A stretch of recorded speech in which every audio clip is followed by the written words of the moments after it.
Today we're going to be talking about fasting protocols.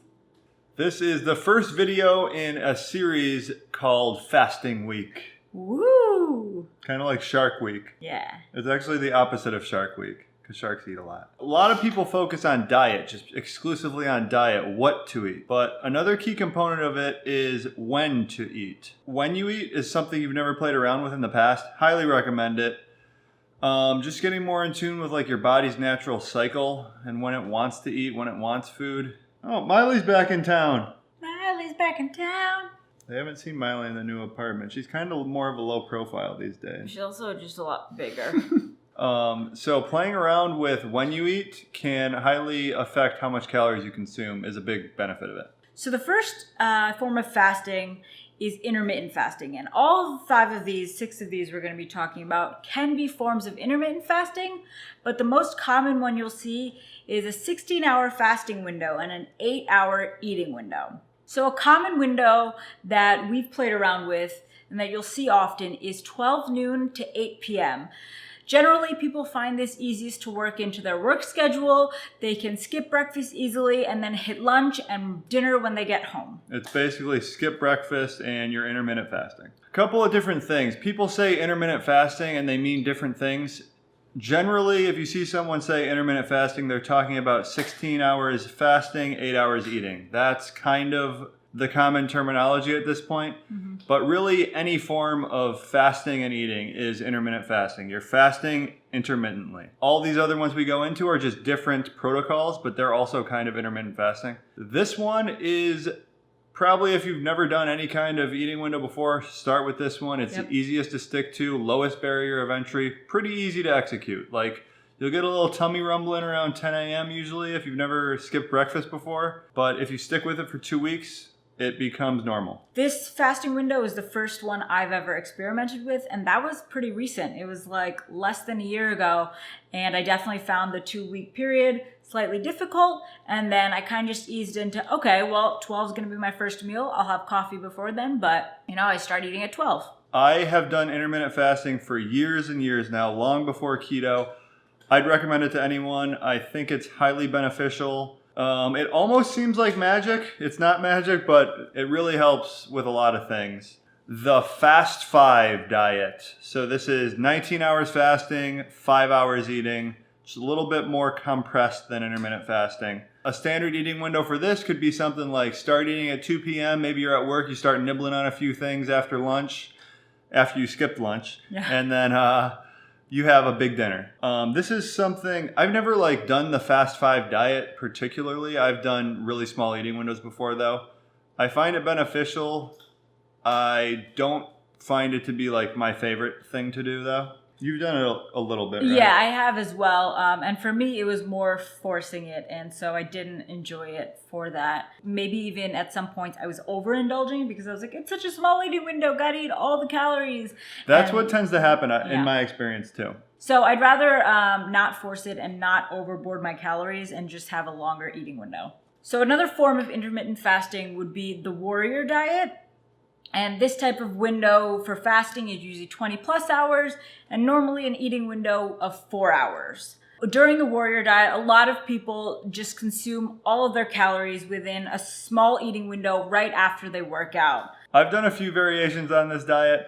A stipulation with the warrior diet is they don't say you have to be fasting. It's maybe you can nibble on some lettuce and some fruits and stuff. Not keto warrior diet, obviously. It's not like a strict fast. A lot of people do OMAD, 1 meal a day. I've done that before. And I used to do this diet when I was in college. It's called cheat mode, which is... Sounds fun. Yeah. It's after your workout, you just eat literally anything you want for an hour or 2 hours. Candy bars, anything. And you do put on a lot of muscle. Not my preference, these type of diets, as I said before, but it's something to play with. A lot of people love doing 1 meal a day. A benefit to 1 meal a day is you have to cook one time. You don't have to cook 3 times. That's true. If you don't have meal prep ready, you just cook one big meal. Takes maybe 20 minutes. You're good to go. I'm also not a fan, mostly because I have done the 1 meal a day, and I find myself bloating and feeling uncomfortable because I am eating a big 1 meal, and that's just, I'm not used to that, and so my body for some reason it seemed like it didn't tolerate it well. So I feel my body out after trying certain fasting periods, and I see what works best for me. Yeah, play around with all these. Definitely. With the 1 meal a day type of thing, I noticed that I'm very conscious of like when I'm eating the meal as far as when I work out, because like I can't work out after I eat the meal. Like it has to be before, and I'm just like not as high energy after I eat all those calories at that time. It really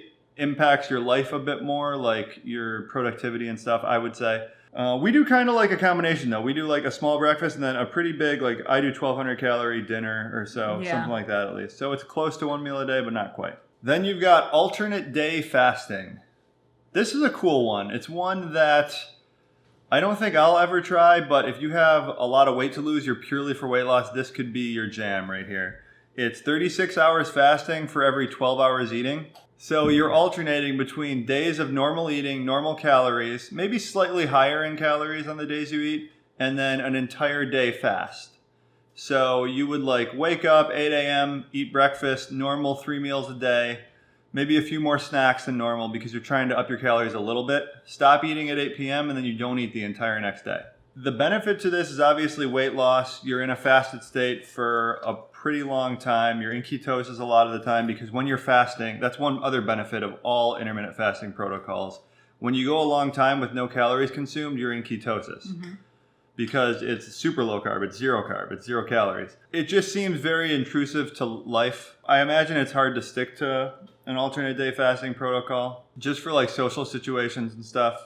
We don't generally eat 12 hours anyway. Yeah, that too. So it would just be, I guess, a really, really big change because then I would be like, well, I want to eat all 12 hours if I'm going 30. It would be a lot of like mental work and strain. And I don't like to do that to myself because then that makes eating just a bigger part than it needs to be, right? So the next protocol is kind of similar, but I would say much easier to stick to and much better. So we've done this quite a bit and we're definitely going to start incorporating it. It's called Eat, Stop, Eat. 1 day a week for a full 24 hours, you fast. And it ends up being more like a 36-hour fast because if you think from, let's say, 8 p.m., you stop eating and then you don't eat until, skip a day, 8 p.m. the second morning. I would almost say that's probably the easiest form for me because I know that I can do 1 day easily.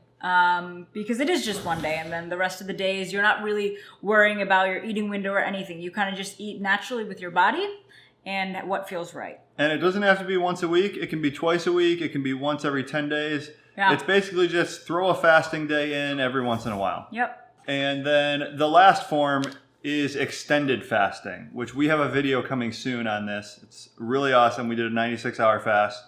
Anything over 3 days in a row is generally considered extended or prolonged fasting. We're going to have a video on the benefits of fasting, but as you start pushing like 3, 4, 5 days, you start getting added benefits. Yes. Also some added risks, some added, impact.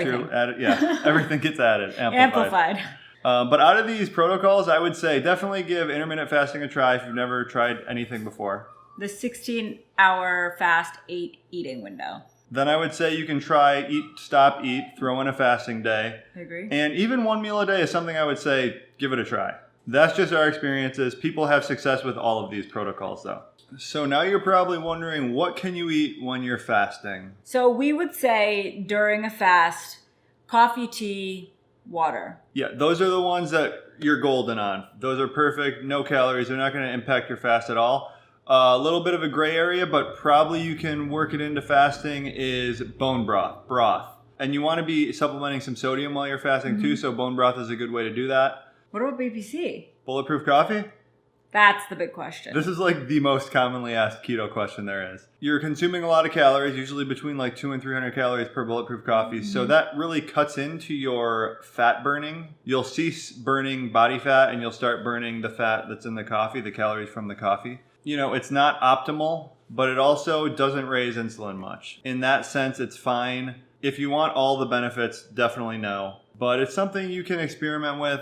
If it really makes it that much easier for you, it's a breeze, then drink it. It helps. Yeah, that was a big thing for me when I started fasting. Eventually I got to a point a couple weeks where I could go until 12 p.m.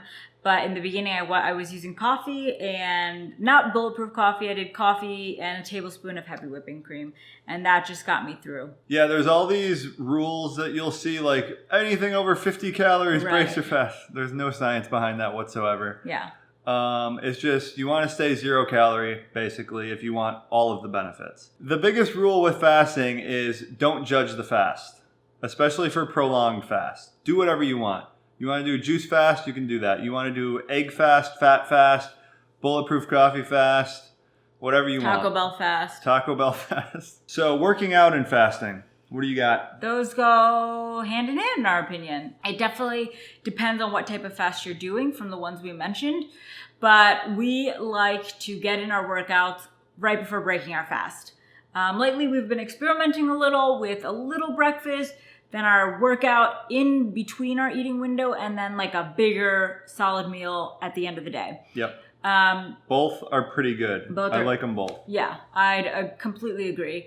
So if you work, a good time, if you're doing just intermittent fasting with an 8-hour eating window, if you can go at lunch, that's fantastic. Then you can come back, eat lunch at your desk, and you're good to go. If you want to get in the morning, a fasted workout in the morning, that's also a great way to go. We did that for a while. A lot of people are nervous about fasted workouts. Mm-hmm. I was at first too, but it's actually my preference now. And there's a lot of benefits to fasted workouts, mainly you're working out on stored body fat. But if you are a little weary, that's understandable, one. And two, you could try bulletproof coffee if you want to start with that before a fast. That'll give you whatever caffeine pre-workout energy. Yeah, it'll give you like a pre-workout drink. And then once you get used to working out with just a BPC, you can try cutting that out and ease into it. Everything is about listening to your body and easing into it. Don't force things.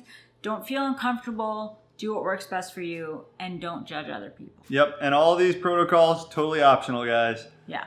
It's just another variable you can play with. That's it. We got more fasting action coming at you. Stay tuned.